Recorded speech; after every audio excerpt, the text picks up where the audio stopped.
So I feel like that's a pretty good list to start with for New Year's. What do you think, Tom? Well, if people actually did that, that would change their whole lives, and it would change the lives of all the people around them that they associate with, and they would find that everything starts to work. The very things that they've been trying to manipulate for years actually start to work when they stop trying to manipulate them. Yeah. Yeah, Yep. they'd find a big result. I mean, you do this next year, and by the time you get around to the next January, your life will be totally different. You'll be happy. And You'll if have a we smile all on your do it, face. imagine what that would be. Imagine, yes.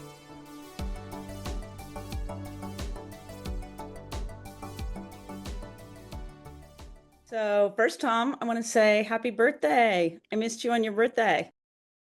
Well, thank you, Sylvia. Yeah, I'm 81 now. Woohoo, and looking good.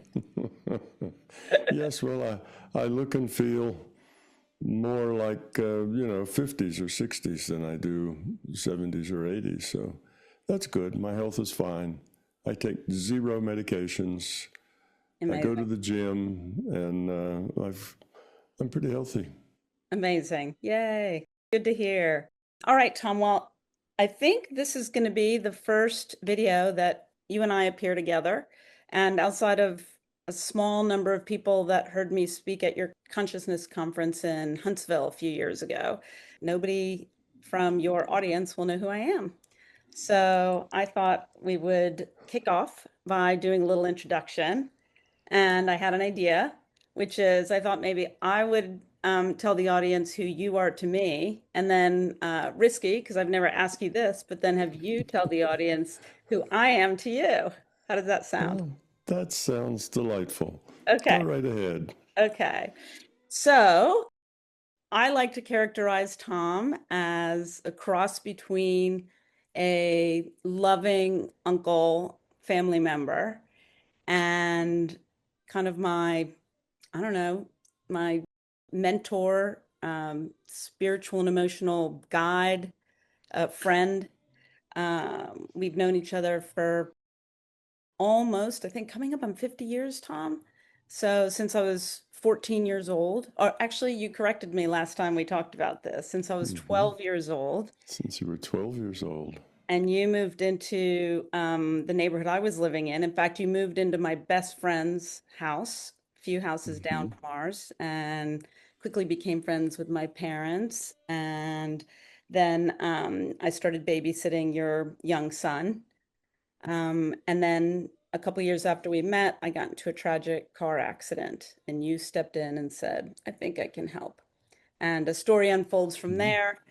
But so that's who you are to me. And I guess the only other thing I wanted to say is, having seen you also as a public figure and watched some of your well, a lot of your videos and gone to some of your retreats, the thing that I think is interesting, sort of standing back, is that when I was 14, that was, I think, 25 years before you wrote your book, and you started teaching me all these profound lessons without ever mentioning consciousness, quantum physics, any of these other things. You were just teaching me how to be in the circumstances I found myself, which is really the enormous value you've placed in my life, is that there's so many times when you've kind of, you know, helped me through some pretty crazy times by teaching me how to be.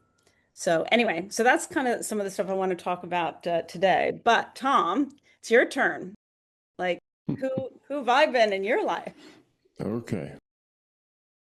Sylvia was a little girl who lived just, I don't know, 100 yards or so away. She babysit my son, who is now, I think, just in the process. In a very few weeks, he's going to be turning 56. Now, did I let a secret out, Sylvia? Yeah, outing my age, Tom. Thank you very much. Anyway, so Sylvia and I go back a long, long way. And yes, when she was 14, she had a terrible accident and almost lost her life a couple of times, but got through it. And I was a helper of her getting through it.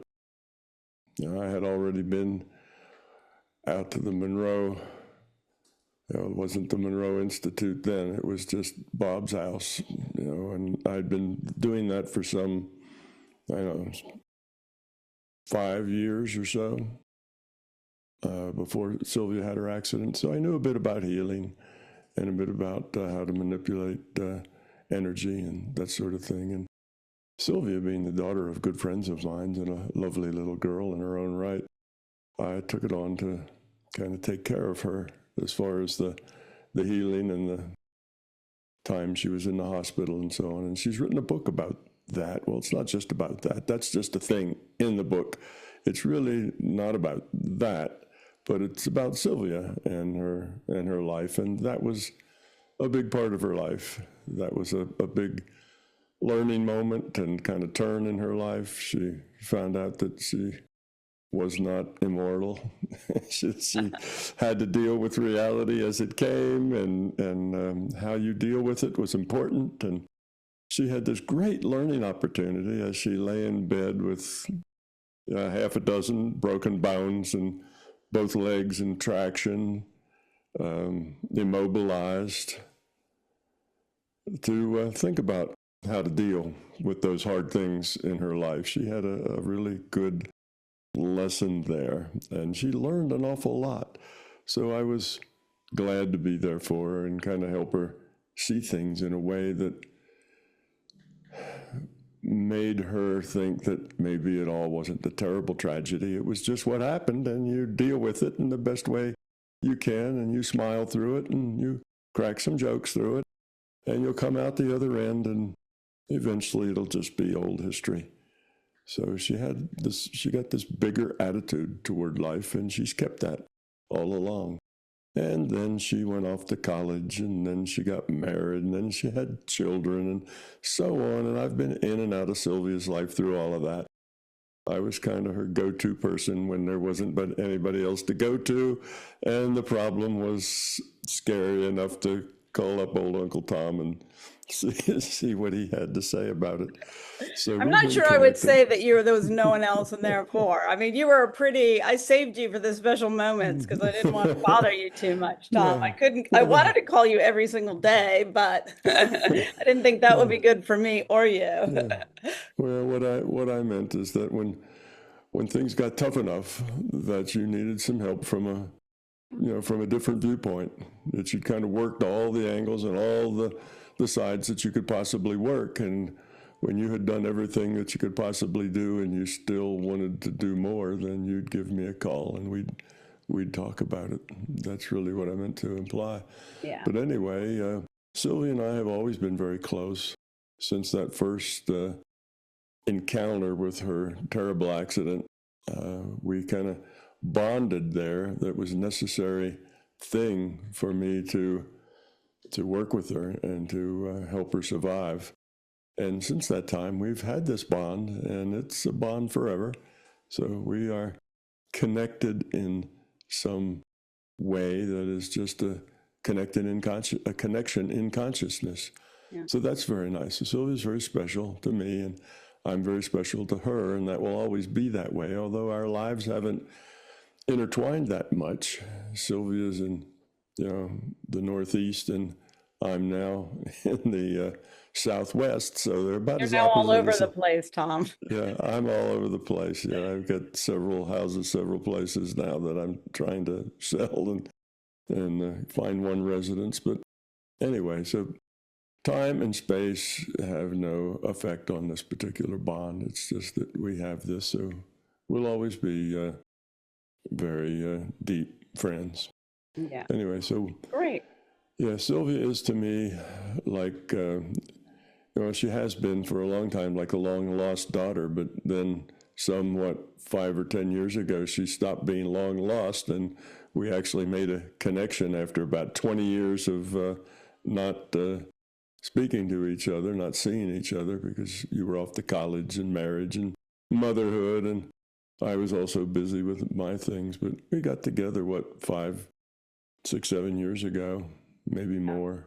something Well, like as you that. say, in that interim period, it was sort of like, and you know, well, I do get into this in my book, but there's just a time where I went sort of hardcore material reality. I was like studying business, and so while I always, was open to all the things that I'd experienced with you, I kind of kept them separate. They didn't seem like central to Hmm. my life. And so, for a while I just like we kept in touch with Christmas cards and a phone call here and there, but like I was doing other things and I think you were giving me space to do what I needed to do until the time was right for us to, actually spend, have that intensity of our relationship kind of, come up again. That's true. Yeah, great. Okay, so that was a great introduction. Thank you for that, Tom. That was really interesting for me to hear from your perspective in that way. Yeah, so anyway, so Tom wasn't, I'm not trying to pitch the book in this at all, but if anybody's interested, there's more information on my website, sylviakuzman.com. But today, Tom, the thing I'd love to do is I feel like with the new year coming, the timing of this interview that we have. I don't know. I just got this sense that the new year's coming. There's a lot going on in the world. People are going to be taking off some time to many people will be taking time to reflect, set intentions for the New Year's, and it might be time to kind of rapid fire go through a few ideas that will just give people some things to ponder, not explore anything in great depth, but just a number of ideas. And so, which ties into the book that you and I are writing, which is some practical tips to make a lot of the suggestions and philosophy that you've articulated in your many videos, sort of practical. So just kind of some ideas batting around, kind of quick like. Does that sound like a good agenda for you? Sure, I can do that. Well, we get to January 1st, and that's a time for people to make promises to themselves. It's a time for them to take a kind of a relook at their life in the last year and perhaps their hopes and ambitions for the next year and see kind of how they've been doing and what they may need to change or where they want to go with it and how they're going to get there. So New Year's is a time of introspection. That's just one part of the New Year thing is being introspective and saying, what do I need to change? How do I need to be? Who am I really? And what's my life like? And is it good? Should I just continue it or do I need to change? So making these New Year resolutions is kind of almost a habit that goes with New Year's. And most people think about it for maybe 2 or 3 minutes, and then they come up with a couple of resolutions. And then after the end of New Year's and we get to January the 2nd, they forget all about it, and it's just kind of over. It's just a little exercise we do, but we don't put much energy into it. But a few things I could say about it that might make a little difference is that, one, you don't have to change anything in your life, like your job or your family or your economic status, Your weight. anything. Your weight. You don't have to change really anything in your physical life to make your life much, much better. The only thing you have to change is yourself. So that makes it a lot easier, and I guess in some ways harder.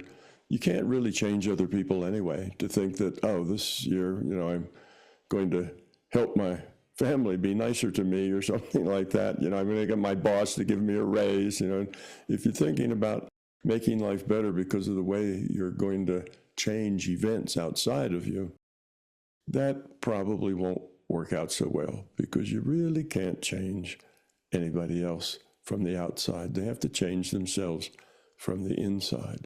You can encourage them, but they have free will and they will end up doing what they do despite whatever it is you tell them or whatever stories that you make up. So just focus on yourself. Yeah. Instead of thinking, oh, I'd like to change jobs, I'd like to do this and do that. How can I rearrange the world to be better in the way I want it to be Instead of worrying about making the world more the way you want it to be, think about making yourself more the way you want it to be. Yeah. Focus on yourself. What do you need to learn? How could you help make things better? And generally, you'll find that what makes you happy and the things that will make you better is doing things for other people, being there Can I just for jump in for others. 1 second, Tom? I just want to say Yes. that, I just want to pause before you move on to focusing on other people, which is, of course, core to what you're saying and what you've talked about. But just that idea of we can only change ourselves. I feel like it's something that people say a lot. In fact, I think the sort of common expression is something like you can't change what happens to you. You can only change how you respond or how you react. So Mm-hmm. that's out there, but I think that we don't always remember to do that. So I just want to underscore what you just Mm-hmm. said. We can't change what happens to us. We can only change how we respond, how we are. Can't change the other people. And so that I think is a really, really core principle for us to carry all the time, not just when something happens that we realize that we Mm-hmm. can't change and we have to accept it. So Yeah. I just wanted to underscore that point you just made. Yeah, that's right. Most people, if they would consider what they need to do to change, they would come to the conclusion that they're pretty good just the way they are. Matter of fact, they're almost perfect. There's very little they have to change. What they really want to change is other things, other people. Yeah. They want their children to study harder. They want their spouse to pick up their dirty underwear and socks. They want this, they want that. They'd like a raise. And it's all about the things that they want and need. But if they think about themselves, they'll feel that they're pretty good. They're about where they should be, doing everything they should be doing, and they don't really see much of a need for change. Now, they can see how everybody else in their circle could change. They could offer, how nice it would be if Susie changed and George changed and the boss changed, but they cannot see how they should change. Now, everybody else can see how they should change, Yeah. but they can't see it. That's called ego, and it's called belief. And most everybody feels that they're almost perfect just the way they are. So the problem with this isn't just that you don't take the time to sit down and think and go into some introspection, but you have to get over yourself in the sense that you're already almost perfect. And that is certainly not the case. Yeah. There's lots of ways that you could change, lots of things that you could do that would make all the rest of your life, including the boss and the people at work and your children and your spouse and everybody, a lot better. You'd be surprised when you change who you are, suddenly by some sort of magic, everybody else changes. As you become nicer and more giving and more thoughtful and more caring, you'd be surprised how that affects other people. And the other people are the way they are, needing all that change. For some of that's because of the way you are. They're the way they are because you're the way you are. And if you change you, it just automatically changes a lot of the people around you and how they act and how they function. So don't look outside for the problem.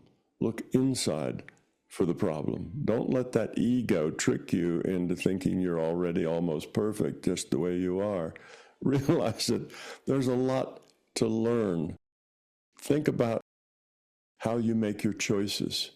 You have lots of choices in your life. How do you make them? And I think you'll find, if you're honest, that you make most of them out of fear. You spend most of your life avoiding the bad things, not so much creating or moving toward the good things, but avoiding the bad things. That's why we gravitate to bad news. If some terrible thing happens, well, we'll see that in the news every day for 2 weeks. But if something wonderful happens somewhere, well, nobody reports that because that's not interesting. We focus on what can bite us. We focus on what can hurt us. We focus on everything out there that's negative, and then we make choices to avoid things. See, that's kind of got the the cart in front of the horse. That's not the way to be.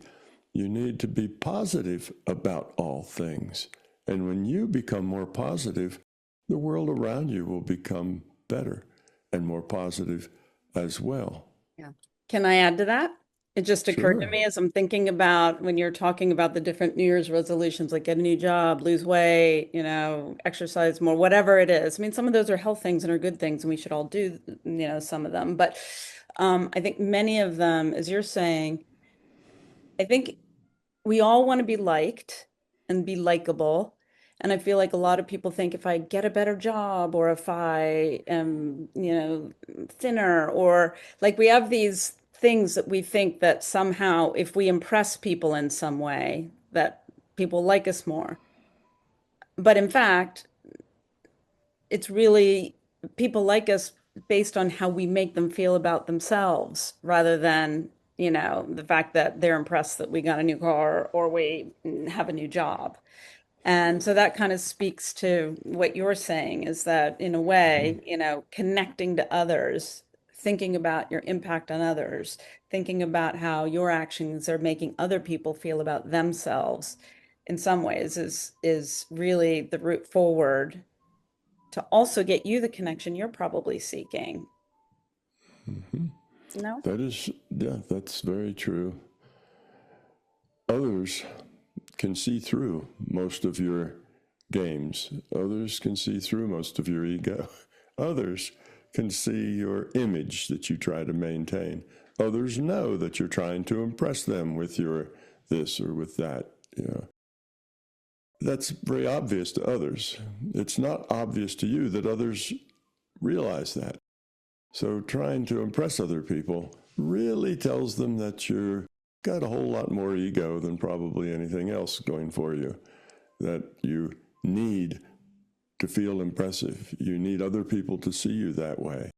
Well, that tells them that down at your root, you've got some insecurity. You see, so you tell people all about yourself in the way that you act, the things you say, the things you don't say, the way you are, and they can read you just like you can read them.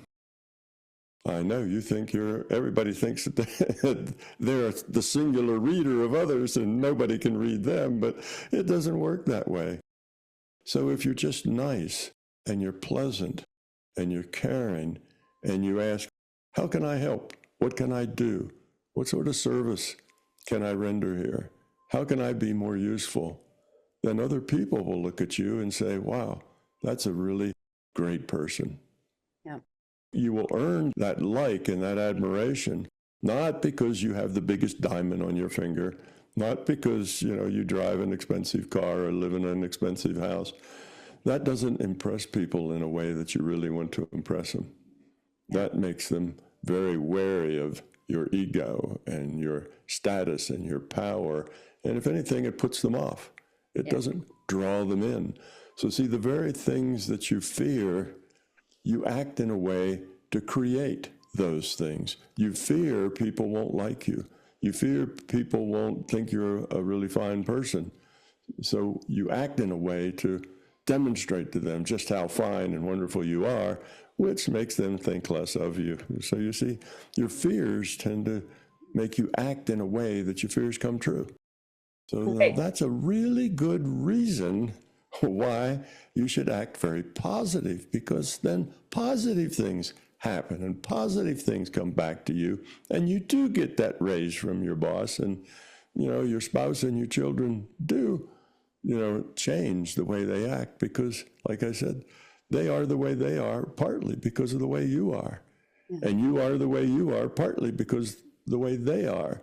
And the whole family situation, work, your whole life interacting with other people has to do with this interplay of ego, fear, and belief. Those are the main players. Yeah. Now So, you introduce love to that, and suddenly you're an important player. right. You are kind of a really go-to kind of person. Okay, So I want to jump that's in here, Tom. Can I jump okay. in?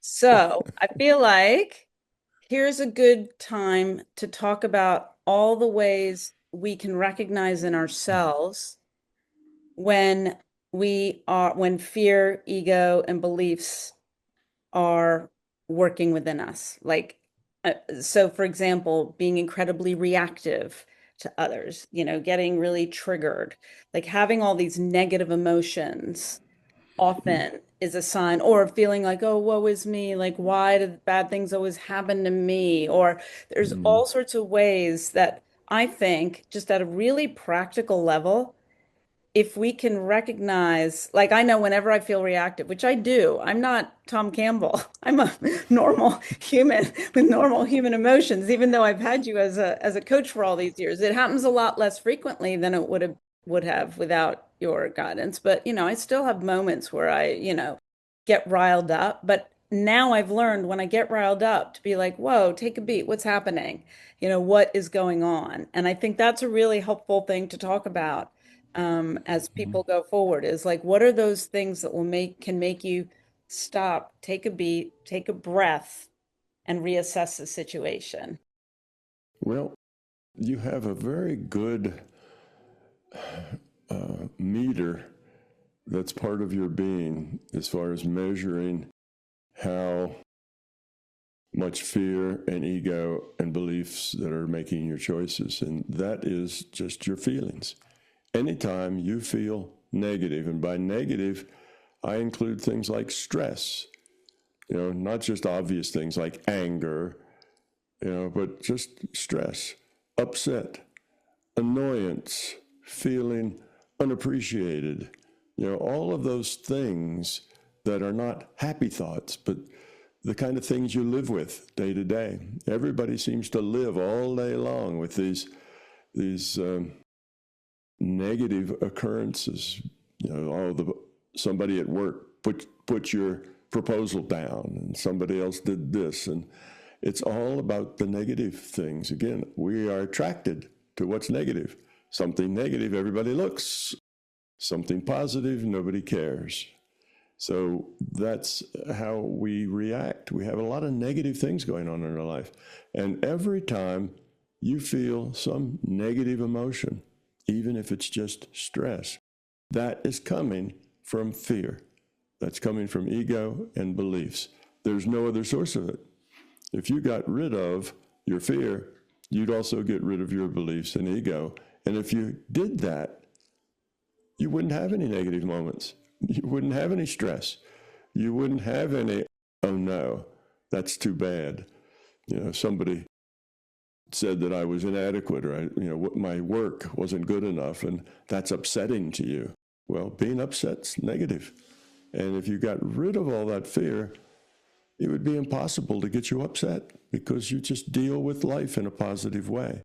So that's your how am I doing meter is look back at your last day or week or month as far as you can remember it. How many times did you have a negative feeling? I feel overlooked. I feel insecure. I feel unhappy. I feel abused. I feel unappreciated. There's just all these feelings that are all negative. And if you feel any of those, that's your fear, your ego.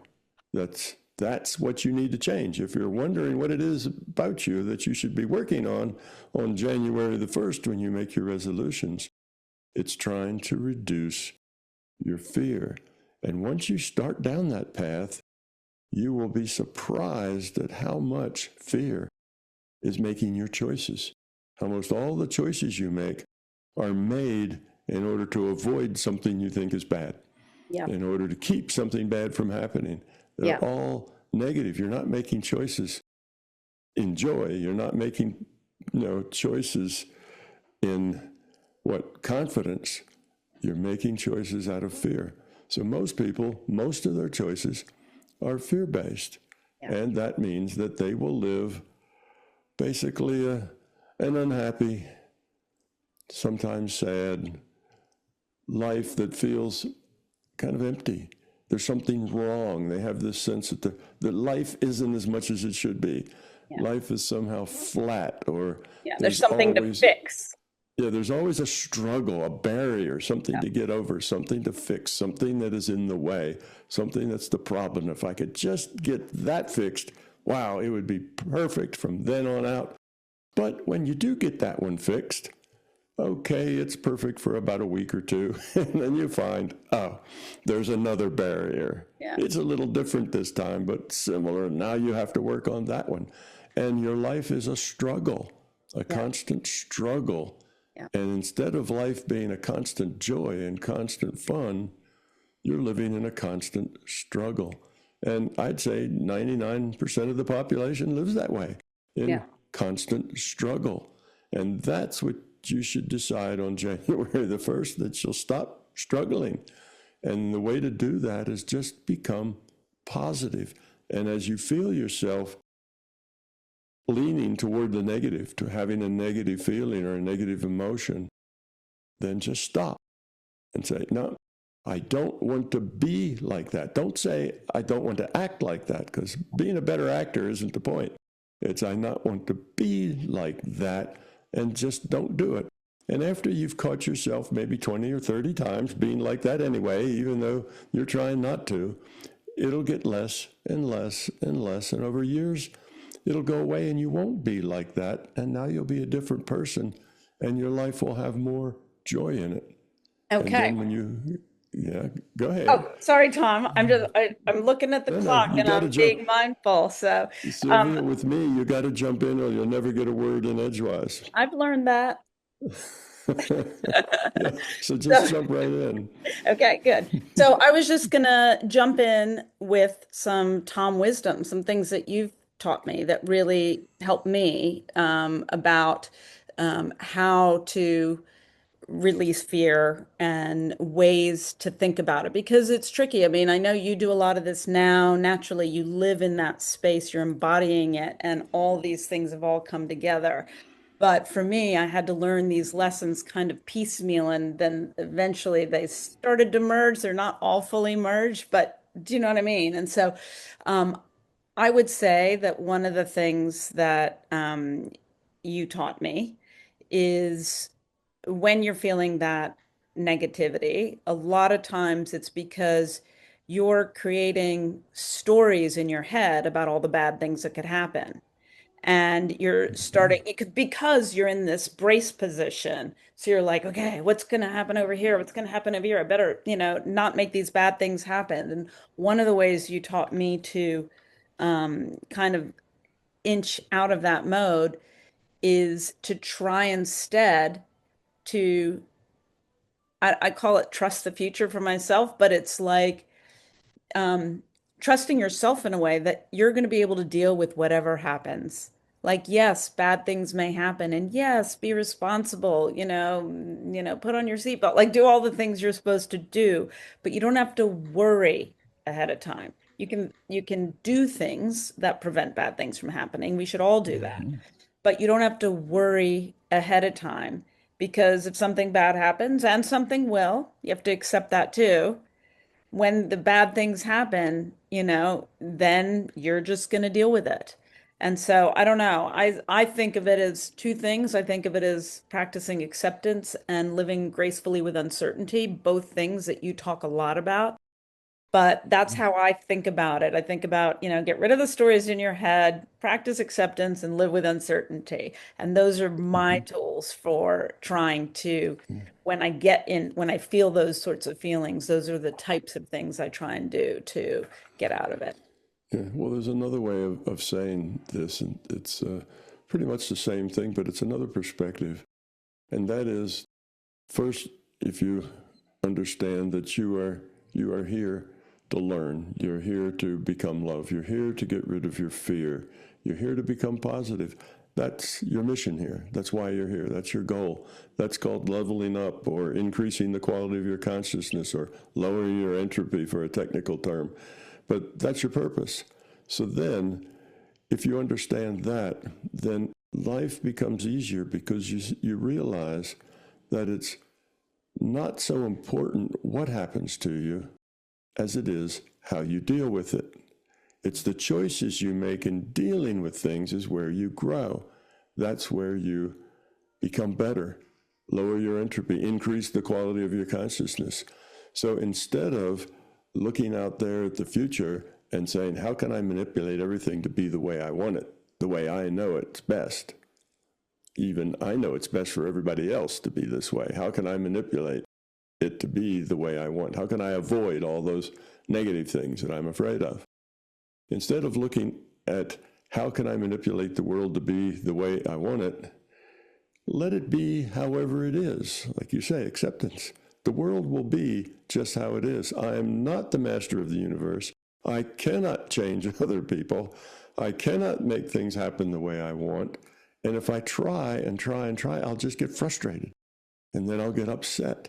And then I'll get kind of resentful because nobody's working. Nobody's helping me out here. They all need to change and they're not doing it, and then you start blaming other people for all the things that are wrong in your life.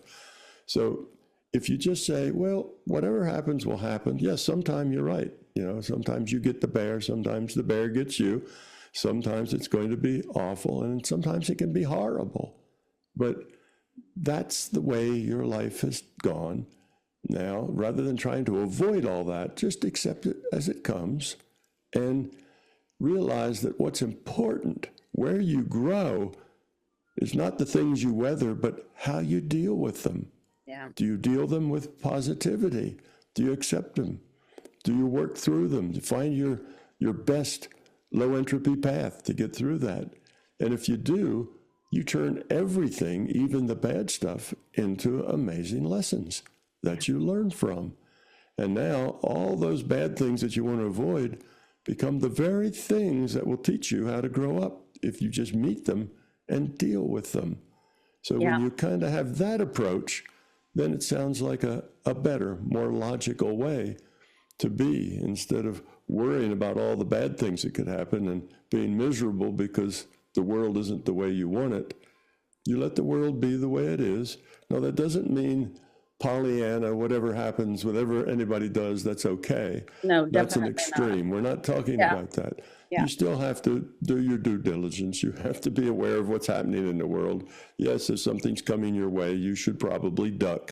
Not say, well, I don't have to duck. I'll just deal with it when it hits me. Yeah. Or You fight have to back. be, If someone's attacking you, yeah, you fight back. There are times right. for that too. This is not Yes, about right. passivity, but it's about realistic acceptance of what human life is about. Like, stuff happens, we don't control it. Bad things happen, we have to deal with it. Like, this Yes. is right. Yeah, it's like realistically coming to the conclusion that you're not the master of the universe. You're not the center of the universe. And of course, we say that like a joke. Oh, so-and-so thinks he's the center of the universe. But actually, most people think they live at the center of the universe, and they see everything and everybody in terms of their own needs and wants and desires, in terms of their own ego and beliefs and fears. That's how they see the rest of the world. So they do put themselves really at the center of their universe. And many people would say, well, of course, if I don't take care of number one, who is going to take care of it? Well, what you'll find is that if you take care of everybody else, they'll be happy to take care of you.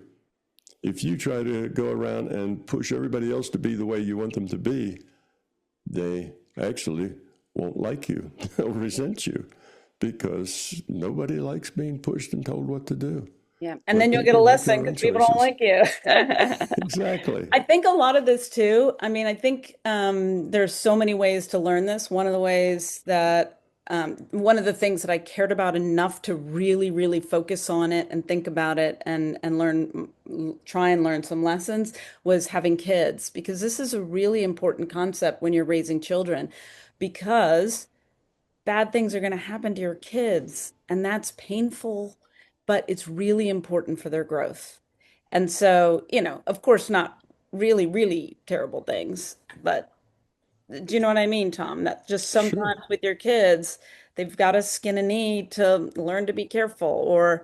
And so I think when you start to put yourself in the perspective of, okay, it was important for my kid to, like, get a bad grade in second grade because he, didn't do his homework for 3 days in a row, and that taught him to do his homework, or whatever the example you want to give, that that idea of lessons learned will help them later in life. And so a little bit of pain now is helpful later. Well, that applies to us as grown-ups as well. And it's hard enough to do with our kids. And then when we're grown-ups, we feel like we're fully formed, like we're good, rather than Hmm. realizing that that's true of us too. We may learn something when we're 60 that's going to help us when we're 80. We may learn something when we're 25 that helps us when we're 32. Like, some of the painful lessons prepare us for things that we encounter later. Yeah. Yeah, it's not even some of the lessons, all of the lessons. Every choice you make, all of the lessons will do one of two things. They will help you do better next time. They'll improve you. You will improve because you learn. You learn a better way to be from that lesson.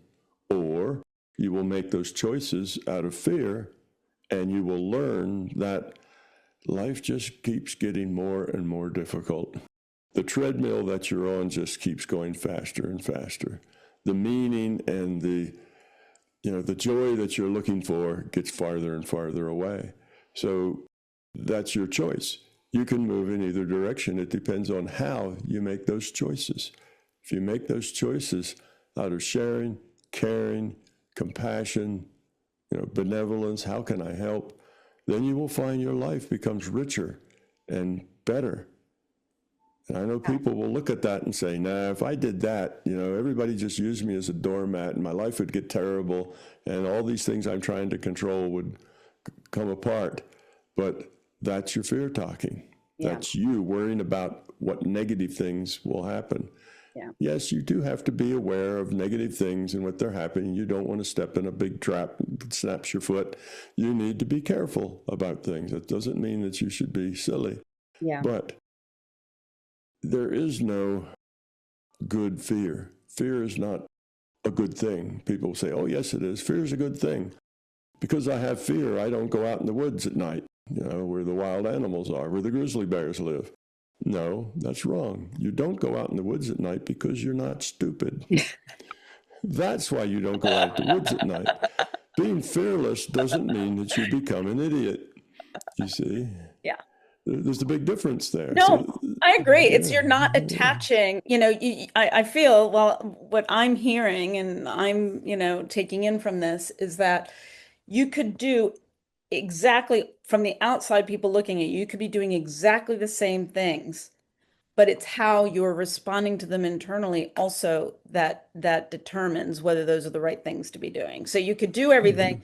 out of fear, anxiety, like, or you could be doing them because they're sensible and, Mhm. you're not worrying. It's what you're attaching Yeah. to all of these things. Yes. Well, when you have that fear or that self-centeredness, it shows. Everybody knows. Let's say you get stuck with the dishes. Okay. I'm going to have to do, we had 20 people over. Now I get stuck with the dishes. Okay. Now, if you take that viewpoint of, well, the dishes need to be done, and the sooner they're done, the easier they'll be to wash. The stuff won't all dry on them and make it a lot harder. So I'll just do them, and I'll feel good about it because I'm helping everybody else. Other people can do more interesting things while I do the dishes. And while I do the dishes, I'll be thinking happy thoughts and remembering, good things that happened, and maybe even thinking of things I want to say to somebody. But it'll be a positive things that you do because you want to be helpful. Now, let's say that you get stuck with the dishes and it's, damn, I always get stuck with the dishes. Why me? Why do I always have to do the dishes? You see, now you're becoming resentful. Yeah. Now you're experiencing negativity. And then when you go out and talk to people, you'll have this edge of resentment. You'll have this edge of being abused that they owe you. And everybody will feel that and they'll withdraw from it. Yeah. And then you'll double your edge because people are withdrawing when they should be, kissing your feet. And then you'll get even angrier and they'll withdraw more. And it just goes in a cycle like that. So if you can do things, just every tiny little thing, like washing dishes, if you can just do that with a positive attitude because you enjoy being part of the solution, you enjoy helping others. And it It's does not tend to about ripple you. out. Yeah, and you're not talking about being a doormat. Okay, Tom, I have my eye on the clock, which is why I've been racing you through because I know you're a busy man and I've got 3 more minutes before I gotta let you go. So I just wanted to read you part of an email you sent me a little while ago that sums some of this up, and then yeah, and then we'll have a little closing. But okay. Sylvia, be open to manifesting possibility, rather generating your reality rather than falling victim to inescapable causality. You're trying to encourage a healthy outcome, not trying to force things to turn out in a certain way. All the while, you have to accept any possible outcome. That's what it feels like to live in the big picture of oneness and acceptance instead of in the little picture of separateness and manipulation. Express the core of you without needs or conditions. Don't judge, analyze, or second guess yourself. Simply express yourself and let that be as it is without making an assessment about whether you've done it right or not. You'll get better and better if you simply be yourself without analysis or judgment. Eventually, it will begin to feel right and be effective. Love, Tom.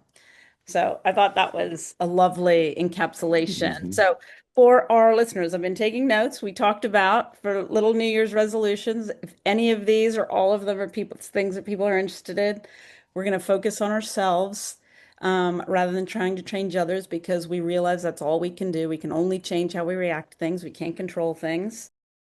We're going to be caring for others and see what ripple effects that brings us and how that makes everything flow more easily. We're going to use our negative feelings as a meter to guide us, to show us when actually, fear, ego beliefs are popping up. And we're going to remember that what happens to us and what happens around us isn't as important as what we're learning from it and how we respond to it. So I feel like that's a pretty good list to start with for New Year's. What do you think, Tom? Well, if people actually did that, that would change their whole lives, and it would change the lives of all the people around them that they associate with, and they would find that everything starts to work. The very things that they've been trying to manipulate for years actually start to work when they stop trying to manipulate them. Yeah. Yeah, Yep. they'd find a big result. I mean, you do this next year, Yeah. and by the time you get around to the next January, your life will be totally different. You'll be happy. And You'll if have a we smile all on your do it, face. if we all do it, imagine what that would be. Imagine, yes. Imagine. All right, I'm literally exactly at time. I was told this was the time I had to let you go, Tom. So thank you so much for playing. Happy New Year, everybody. And any last word before you take off, Tom? Oh, just a single thought, and that is any of the big questions that come to you, love is the answer. Love is the answer. Love it. All right, Tom. Have a good time in your next meeting. Thank you so much for spending time with me today. It's been a pleasure. Yeah, thank you, Sylvia. You help us spread the word and help more people lead better lives. That's what we're trying to do. Let's all do it. All right. Thanks, Tom. Okay. Thanks, All Sylvia. right. Bye bye. Bye-bye.